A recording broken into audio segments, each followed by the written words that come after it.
today. This is when I actually happened to have the TV on, and on Z12 they had Art Carden that'll image up saying he was going to speak, and I said, oh, I know him, and I was hoping it was going to be something I could go to, but then I found out it was an event I unfortunately managed to miss and didn't realize that you guys were here, and then I looked it up on the internet and reached out and met Rick, and here I am today. So thank you guys for the opportunity. It's really great. And so what I'm here to talk to you today about is Dierdre McCloskey's Bourgeois Dignity. And the subtitle is Why Economics Can't Explain the Modern World. And I believe this is an important book. Scholars have long been asking, why did the West get rich? Why is the world getting so rich? And why now? And I think that's actually the key question. Humans have been around for a long time, and there has been innovation and there has been change in the historical record, but really around the time of 1800, people began to, we can see a really big change in the way that not just rich people have lived, but the way that ordinary people are living. And another question is, okay, why should I have anything to say about it? Well, I have read the book. It's 600 pages. That's something. But I've also read about history for a long time. That's probably one of the first books I read when I was 5 years old. And I studied that in college, and since then I've spent a lot of my spare time, and I have a fair amount of spare time, reading about Austrian economics and history. And this topic in particular is quite interesting. And when I read some of Gary North's essays, saying he thought that Dierdre McCloskey had a lot to say on the topic, I wanted to look into it more and got a copy of the book and read it. And so I'll have some of my thoughts and also how I compare this to the Austrian school, because she's you could say more of a standard economist. I mean, she does believe in the markets, but I think she uses terminology a little bit differently for those of us who are very familiar with the Austrian school. So to start off, I'll mention that the answer to her question is actually there in the title. Is the reason why we're so rich is because of bourgeois dignity. And it's because ordinary people have dignity, and both in to be middle class, to be innovators, you don't have to be a soldier or a saint or a politician or a bureaucrat to have something offered to society. Regular people can offer something too, even if it's very humble or even if it's very revolutionary. You can look at say someone like Steve Jobs, who everyone looks up to a lot, even though he's none of those other things. He's an innovator. And the second part is why economists can't explain the modern world. So her point is that the way a lot of economics is traditionally practiced in the classes in the regular universities is off of it. It doesn't really come to grips with the way the world really works. So we'll talk about that in more detail, but it doesn't really come to grips with the nature of innovation and what makes innovation possible. And one other thing to mention about this book is that it is part of a multi-volume series. So if you read this book and you like it, there are probably going to be about 5 other books you could read. And her whole project is to talk about the bourgeois, that it's actually a good thing to be middle class, and this means both the hot bourgeois, who are rich and some of them are famous, but also regular people who go to work and do jobs and maybe do their job well, or maybe make changes to the way they do their job and to do things better. And that this is a good thing, and that we're all lucky to be this way. And the alternatives are much worse. Okay, so I have a lot of things to cover. Hopefully I'm not speaking too fast. So the first part is, how do we know we're so rich? Dierdre McCloskey makes a lot of comparisons versus 1800, and that's kind of like a dividing point. So compared to 1800 today, we're about 10 to 50 times richer, depending on what country you're in and what you're talking about. The world today supports about 6.5 times as many people. However, despite the growth in numbers of people, less people are starving today, so this is great. In 1800, most people were desperately poor, and by most people I would assume it's probably in the range of 85 to 90%. And they were consuming about $10 a day, and they were dying young compared to today. And they had little clothing, and most food, as far as I know, was basically starches. And as you probably would agree with me, most people in Western Europe and the USA and a lot of the developed and developing world are arguably wealthier compared to the 1800s. So statistics on poverty in the USA show that even poor people have cars, appliances, plenty of food. Even houses in the US are getting increasingly larger, even though they seem to be extremely expensive. And however, today, despite population growth, absolute numbers of poor people are shrinking, and that's throughout the entire world, which is an amazing thing. We've seen this in a lot of countries. India and China are particularly famous, but a lot of people are joining the middle class, and there are a lot of these amazing cities which are slums, but are actually becoming like real cities. And you see all old photos of New York City, you can see that a lot of those places were slums too, back in the 19th century. And so one thing I'd like to mention is the historian Thomas Babington Macaulay wrote a great essay in 1829, and it was attacking Southey's colloquies in society. And I'm not very familiar with Southey, but he was famous back then. And Southey imagined that Sir Thomas More would come back to England in 1829, and he would just be horrified by the way England was and how much worse things were versus his time. And Macaulay thought that this book was completely ridiculous for a variety of reasons. And one of the reasons was that in 1829 for him there was already obvious progress, but England was also obviously wealthier than its neighbors. So in Scandinavia, the poor would literally mix bark into their bread. Some French peasants, it was quite well known, would have famines and they did not have any bread. They would have to literally find twigs and herbs and random plant life which they could eat. It really was that bad.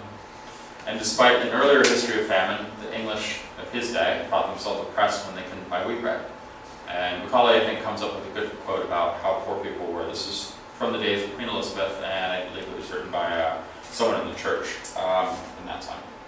Poor neighbors in some shires are enforced to content themselves with rye or barley, yea, and in times of dearth, many with bread made of either of beans, payson, or oats, or of all together, and some acorns among. So you could already see a big contrast in the historical record, just in the quality of the food.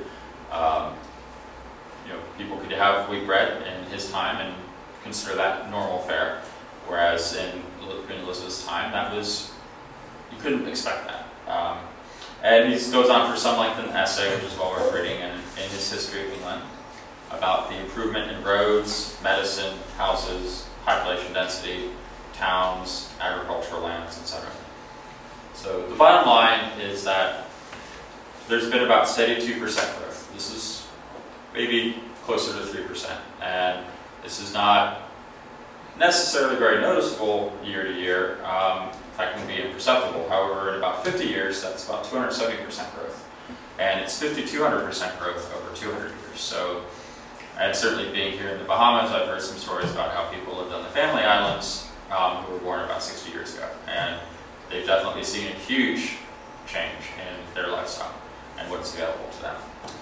And this is, but I think this has also happened in a way even in some of the more developed areas. I mean, I think about where my grandparents lived versus what a young couple today in a growing suburb might live in. And even though those houses were very nice back then, some of the houses you can buy today are absolutely ridiculous. So that's interesting, even though some places like LA and New York are extremely expensive. So that's the bottom line. And so before I talk more about her book, I'd like to talk about a bit about kind of the idea of some standard models. Other scholars have thought about this. I don't know if anyone's read Rise and Fall of Great Powers by Paul Kennedy or Guns, Germs, and Steel by Jared Diamond. But both very interesting books, lots to be learned from them. And there's a lot of other books which I think we'll talk about. We'll talk about geography, they'll talk about within Eurasia, there was the East, a bunch of big empires and a bunch of civilizations. So you had Ottoman Empire, you had Egypt, you had India, you had China, you had Japan, you had Russia, and you had Europe.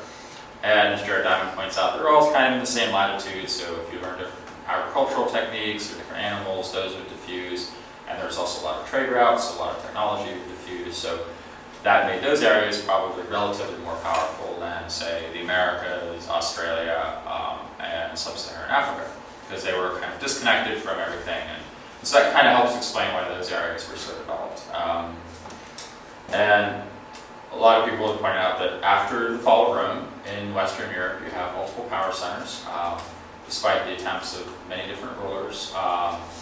They were never able to reform a unified empire in Europe. So you had lots of different competing states, and so one of the good things is that if any one state got bad, you could just pick up and move to another state. So let's say you were Jewish or Moorish in Spain, you would have to move out. And let's say you were Protestant in France, you would move out to another country. And so this was good. Now, by contrast, we have Japan and China. So as most people are probably aware, both Japan and China cut themselves off from the outside world. They got rid of trade and communication, and they did their best to kick out every single foreigner they could. Japan even went to the lengths of eliminating guns and outlawing them for everyone. And so there was a lot of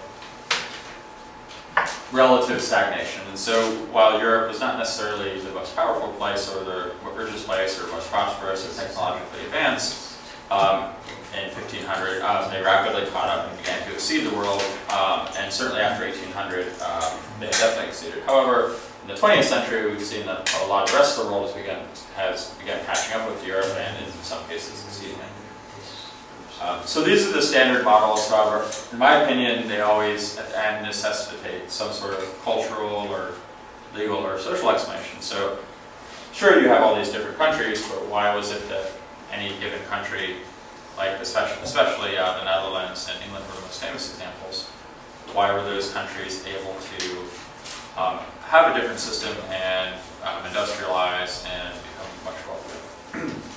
And so this is where McCloskey comes in, because she comes up with an explanation, the Bourgeois Dignity. This is why those countries were able to see a great increase in wealth. And so McCloskey thinks that the standard explanations are insufficient. So I'm going to read a quote because this basically summarizes everything in about a page. Foreign trade was too small and too prevalent worldwide to explain the rising tide in northwestern Europe. It's also too prevalent over time. Capital accumulation was not crucial since it is pretty easily supplied. Coal can be and was moved. Empires did not enrich the imperial countries, despite what you may think. And anyway, chronology is wrong. The chronology is wrong. And anyway, imperialism was commonplace in earlier times. We all know about ancient empires. Likewise, institutions of property rights were established many centuries before industrialization. Greed didn't increase in the West. In bourgeois countries during the Industrial Revolution, the Catholics did just as well as the Protestants. The Muslims and the Hindus and the Buddhists, or for that matter the Confucians and most animists, thought as rationally about profit and loss as did the Christians. Populations had grown in earlier times in other places. Until the 18th century, many parts of the far and near and southern East were as rich and appeared to be as ready for innovation as parts of the West. Except at length in the crucial matters of the dignity and liberty of the bourgeois. Until the 17th century, the Chinese and Arabs practiced a science more sophisticated than the ones the Europeans practiced. The science of the scientific revolution was in any case mostly about prisms and planets, and before the late 19th century, even its other branches did not much help in worldly pursuits. She has in parentheses, European science, though, was in its non-normal, revolutionary episodes an interesting parallel in the realm of ideas to the acceptance of creative destruction. Okay, and then I'll add a couple other things. So these are all sort of the standard arguments, and she says that these don't really make any sense because they seem to happen in other places too. So what was so special about this? Europe, especially the Netherlands and England. So she then speaks about, then there are a couple other items to mention. Capital accumulation. So by capital accumulation, she means routine things